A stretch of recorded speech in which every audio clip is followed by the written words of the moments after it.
Welcome to episode 6 of With Love, Meghan, an episode so lacking in energy that even the title, The Juice is Worth the Squeeze, feels like a stretch. This time, Meghan has invited some of her closest, newly acquired rich friends over for a night of Mahjong, cocktails, and yet another meal that she technically didn't cook. But don't worry. Between the aggressively overpriced flower arrangements, the avocado toast tutorial, and the forced sentimentality about a board game, Meghan makes sure that we all know this gathering is deeply meaningful. Let's break it down. We start with Meghan in casual mode, which in this case means perfectly tousled hair, soft lighting, and an all-white ensemble that no normal person would risk around food. She claims to have a busy day ahead, which apparently requires her to start the morning with avocado toast. Yes. Again, for those keeping track at home, Meghan Markle has now taught us how to make toast and put fruit in ice cubes on a Netflix-backed production. But don't worry, she elevates the toast by adding edible flowers, which at this point are basically their own character in this show.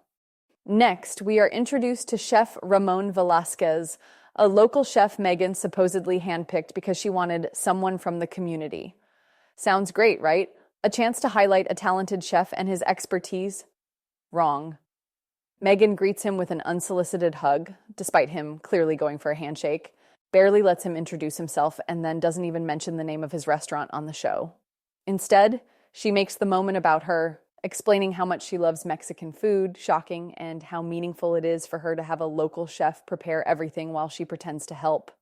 Chef Ramon attempts to walk Meghan through making chicken tinga and ceviche, but naturally, this turns into Meghan talking over him, guessing how things are made incorrectly, acting shocked by basic culinary facts. Wait, so the citrus is what cooks the fish? Flirting? Yes, the energy in this kitchen is odd. Meghan freshens up before Ramon arrives, because one must change outfits before pretending to cook, and then proceeds to act weirdly giggly and overly interested in his life. Meanwhile, Ramon, bless his soul, just focuses on getting through this ordeal while Meghan shreds chicken with one fork like she's never handled food before in her life. After sending Chef Ramon on his way without properly crediting him, of course, Meghan gets ready for the main event, a Mahjong night with her fabulously wealthy friends. But before they play, there is yet another elaborate cocktail moment. This time, custom margaritas in mason jars, because apparently it's still 2012. Each guest gets a personalized drink based on their unique taste preferences, and Meghan makes sure to let us know that her margarita is the spiciest, because of course it is. As the cocktails are served, Meghan's friend Tracy notices something and blurts out, "I don't think I've ever seen you write your own name before." Cue an awkwardly scripted moment where Meghan dramatically acknowledges that she calls herself Meg, as if this is a major revelation that deserves a cinematic pause. Yes, Meghan, your name is Meg. Earth-shattering. At last, the ladies move to the garden for an exquisitely staged Mahjong night, where they sip their spicy, low-sugar margaritas while reflecting on the deep meaning of the game.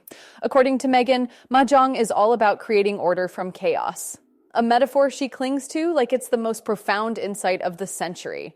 But let's be real. This segment is just another excuse for her to remind us that she's a thoughtful, community-oriented hostess who values friendship and tradition while somehow making everything about herself. This episode could have been interesting. Meghan's guests, Tracy Robbins, Victoria Jackson, and Jennifer Rudolph Walsh, are all accomplished women in their own right. Wouldn't it have been great to hear about Tracy's work in fashion and styling, Victoria's journey from beauty mogul to philanthropy, Jennifer's experience founding a major literary agency?